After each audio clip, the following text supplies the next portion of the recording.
अस्सलाम वालेकुम, welcome to my channel let's cook with Ash. आज मैं आपके लिए लेकर आई हूँ बहुत ही मज़ेदार मटन यखनी पुलाव का रेसिपी। किस तरीके से बन के रेडी होगा उसके लिए आप वीडियो को लास्ट तक देखिएगा। और अगर आप मेरे चैनल पर न्यू आए हैं तो चैनल को सब्सक्राइब, बेल आइकन के बटन को प्रेस, वीडियो को अपने फ्रेंड्स एंड फैमिली मेम्बर्स के साथ शेयर ज़रूर कर दीजिएगा। चलते हैं हम अपनी आज की रेसिपी की तरफ। बिस्मिल्लाहिर्रहमानिर्रहीम। यहाँ सबसे पहले हम इसे गोश्त को कुकर में गलाएंगे और इसकी यखनी तैयार करेंगे। तो उससे पहले हम क्या करेंगे, साबित गर्म मसाले लिए हैं जिसमें 2 तेज़पात लिए हैं, लौंग, काली मिर्च, साबित ज़ीरा और बड़ी इलायची और ये सब चीज़ें ली हैं। और उसके साथ ही ये मसाले इसमें हमने ऐड कर दिए हैं। ऐड करने के साथ ही अब हम इसमें गोश्त ऐड कर देंगे। यहाँ पे मैंने मटन का गोश्त लिया है और ये इसे जो अच्छी तरीके से वॉश करने के बाद स्टैंडर में रख दिया था और पानी खुश्क हो गया तो हमने इसमें ऐड कर दिया है। ये 1 किलो तकरीबन गोश्त है और मिक्स गोश्त है। और उसके साथ ही अब अदरक लहसुन का पेस्ट फ्रेश ऐड करेंगे और मैं हमेशा ही फ्रेश ऐड करती हूँ। यहाँ पे मैंने वो ऐड कर दिया है। इसके साथ हम इसके अंदर हाफ़ टेबल स्पून नमक ऐड कर दिया है। वो इसमें ऐड करने के बाद अब हम इसमें टमाटर ऐड करेंगे। यहाँ पे मैंने टमाटर लिए हैं, 3 टमाटर लिए हैं और इसे पील ऑफ करने के बाद स्लाइस में कट किया, वो ऐड कर दिए। ऐड करने के साथ ही अब हम इसमें पानी ऐड करेंगे।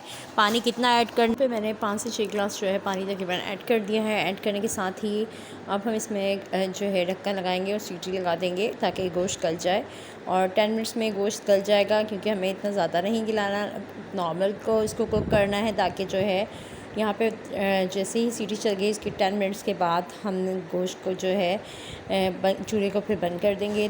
10 मिनट हो चुके थे, फिर इसे ठंडा करने के बाद आप इसे ओपन करें और यहाँ पे ये तकरीबन हो चुका है। अब हम इसको एक साइड पर कर लेंगे और तकरीबन आपको थोड़ा सा दिखा भी देती हूँ कि गोश्त हमारा कितना हद तक गल चुका है। यहाँ पर देखें ये तकरीबन हो चुका है, तो हम इसको जो है एक साइड पर कर लेंगे। और उसके साथ ही अब हम नेक्स्ट क्या करने जा रहे हैं वो आपको साथ साथ बताती जाऊँगी। यहाँ पर अब मैं कढ़ाई ली है और उसके अंदर मैं चावल बना रही हूँ। अब चाहें तो पतीली वगैरह में भी बना सकते हैं। और यहाँ पर अब मैं इसमें ऑयल ऐड कर दूँगी। अब यहाँ पे मैं ऑयल ले रही हूँ, यहाँ पे मैंने ऑयल लिया है और यहाँ पे हाफ़ कप तकरीबन ऑयल लिया है। ऑयल लेने के साथ ही उसमें हमने 4 प्याज मैंने लिए थे और इसे बारीक कट कर लिया था ये, और इसे जो है हमने ऐड कर दिया है। अब हम इस प्याज़ों में को ढक देंगे ताकि जो है अच्छे से, ये थोड़े से पर्पल वाले प्याज हैं तो थोड़े सॉफ्ट भी हो जाएं और अच्छे से फ्राई करना है इन्हें, ब्राउनिश कलर आ जाए जब तक, गोल्डन ब्राउन सा, तो तब तक इसे फ्राई करना है। यहाँ गोल्डन ब्राउन हो चुके हैं तकरीबन।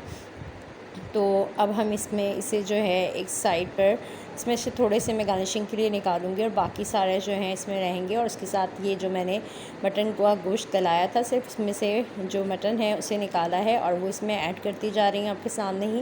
और टमाटर के जो स्लाइसेस थे वो भी ऐड कर दिए। अब मैंने 1 टेबल स्पून जो है इसके अंदर अगेन लहसुन ऐड किया है ताकि इसकी और अच्छी खुशबू आ जाए। और यहाँ पर मैंने 3 आलू लिए थे और उसे पील ऑफ करके वो भी इसमें ऐड कर दिए हैं।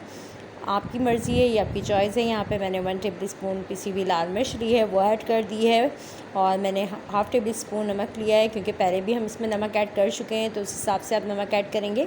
यहाँ पे मैंने गरम मसाला लिया है और 1 टेबल स्पून और 1 टेबल स्पून ज़ीरा, पिसा हुआ और भुना हुआ ज़ीरा लिया है, वो इसमें ऐड कर दिया है। ऐड करने के साथ ही अब जो है हम इसको अच्छी तरीके से मिक्स आउट कर रहे हैं।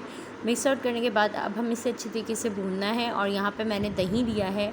अब यहाँ पे मैं जो है तकरीबन जो है 3 से 4 जो है टेबल स्पून जो दही है वो इसमें ऐड करेंगे। और ये मेरा स्पून बड़ा था तो मैंने इसे 2 जो है स्पून जो है ये वाले वो इसमें ऐड कर दिए हैं दही के। और अब इसको हमने अच्छी तरीके से भूनना है। और भूनने के साथ ही जैसे ही अच्छी तरीके से भून जाएगा और हमारे आलू गल जाएंगे तो फिर हम क्या, आलू गलने का वेट करना है। मटन तो हमारा गल चुका है तो इसलिए हम इसको जो है अच्छी तरीके से पहले हम इसे मिक्स आउट कर लेंगे और फिर हम इसे ढक देंगे ताकि आलू जो है स्टीम के अंदर गल जाएँ अच्छी तरीके से।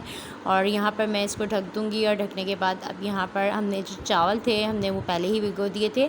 यहाँ पर मैंने तकरीबन 4 गिलास चावल लिए हैं और इसको 3 से 4 दफ़ा पानी में निकालने के बाद 10 से 15 मिनट पहले भिगो दिया था। और अब यहाँ पर जो है हम चेक कर लेते हैं कि हमारे आलू जो हैं अगर गल चुके हैं तो हम नेक्स्ट जो हैं इसमें क्या ऐड करने जा रहे हैं। अब यहाँ पर आलू हमारे हो चुके हैं तो अब ये जो यखनी है हम एक्स्ट्रा पानी ऐड नहीं करेंगे। हमने जो मटन की यखनी रखी थी वो हम इसमें ऐड कर देंगे। गोश्त गलाने के बाद जो यखनी थी वो इसमें ऐड कर दी है। ये तकरीबन जो है 4 गिलास ही यखनी के हैं जो इसमें मैंने ऐड कर दिए हैं। और उसके साथ ही अब हम इसको ढक देंगे। जैसे ही इसमें बॉयल्ड आएगा तो हम इसमें राइस ऐड करेंगे। इससे पहले मैंने 1 टेबल स्पून सिरका ऐड किया है इस पानी में। और सिरका क्यों ऐड किया है, सिरका मैं इसलिए ऐड करती हूँ ताकि चावल जो हैं वो बहुत अच्छे जो हैं लंबे हो जाते हैं और बहुत ही जल्दी गल भी जाते हैं और लंबे बहुत अच्छे हो जाते हैं। तो मैंने इसलिए हमेशा सिरका ऐड करती हूँ। और यहाँ पर मैंने ऐड कर दिया था सिरका, और यहाँ पर ये पानी खुश्क ड्राई हो जाएगा। तो यहाँ पानी देखें ड्राई हो चुका है। अब हम इसे दम पे लगाएंगे इन चावलों को। और यहाँ पे ये देखें मैंने तवा रखा है, एज़ यूजुअल आप भी तवा रख के इसको दम दीजिए। और यहाँ पर तवा रख दिया है, और यहाँ पर मैंने एक दस्तरखान लिया है और इसको इसके ऊपर रख के इसको अच्छी तरीके से लो फ्लेम के ऊपर हमने इसे दम दे देंगे। यहाँ 20 मिनट के लिए दम देंगे और उसके बाद इसको ओपन करेंगे। और यहाँ पर 20 मिनट हो चुके थे। अब हम इसे दम खोलते हैं। माशाल्लाह आप देखें क्या खूबसूरत और बहुत ही ज़बरदस्त खिले खिले से चावल आपके सामने तैयार हो चुके हैं। मटन यखनी पुलाव बहुत ही ज़बरदस्त रेडी हो चुका है और उसकी खुशबू बहुत ही ज़बरदस्त आ रही है। आप भी इसे ज़रूर ट्राई कीजिएगा। अब ये जो गार्निशिंग के लिए प्याज रखे थे वो मैंने इसके ऊपर ऐड कर दिए हैं। आप भी इस रेसिपी को मटन यखनी पुलाव को ज़रूर ट्राई कीजिएगा और इसका फ़ीडबैक दीजिएगा। और अगर आपको आलू पसंद है तो इसमें ऐड करें, क्योंकि बच्चों को बहुत पसंद होते हैं, और वो भी इसमें ऐड कर देंगे तो और भी अच्छा जो है आपकी तैयार हो जाएगा मटन पुलाव। दुआओं में याद रखिएगा। अल्लाह हाफ़िज़।